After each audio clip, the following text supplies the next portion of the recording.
Hi sweeties, gawa tayo ng cabbage roll at meatballs. So una yung giniling carrots, onion leaves, asin, paminta. Pagsama-samahin mo lang siya sa bowl or food processor at pag-mix mo. Kahit anong pamamaraan ng pag-mix, pwede mong gawin basta ma-mix mo lang sila. So ngayon ginamit natin yung food processor natin na naka-display para magamit naman naka-display sa kusina.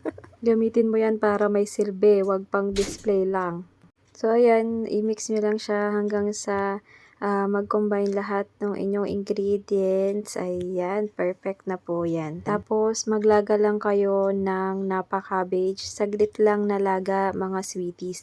Huwag masyadong ilaga yan kasi madudurog yan. So, yan na yung na-mix natin giniling. Ibabalot na natin siya sa napa cabbage. Ayan, so dito, simple lang siya. Para siya sa pagbalot ng Shanghai. Pero hindi lumpia wrapper yung gamit natin, kundi yung mismong napa cabbage. So ayan, ubusin mo lang yung napa cabbage, kung anong kakasya dyan na giniling, i-maximize mo na lang. Basta ubusin mo yung napa cabbage, yan yung pinakabalot natin. Sa una, medyo nahirapan akong magbalot niyan.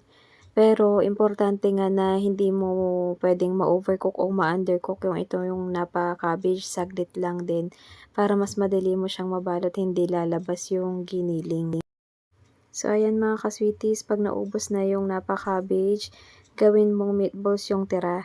Maglagay ka lang ng konting oil sa kamay mo, sa malinis na kamay mo, syempre, para bilog-bilugin natin itong natirang giniling mixture natin at magiging meatballs na siya. Ayan, so dito nakagawa pala tayo ng more than 10 na cabbage roll o hindi ko na binilang. Ayan, pwede mong i-freezer at ilabas mo pag iluluto mo na. Ayan, thanks for watching sweeties. Try nyo rin.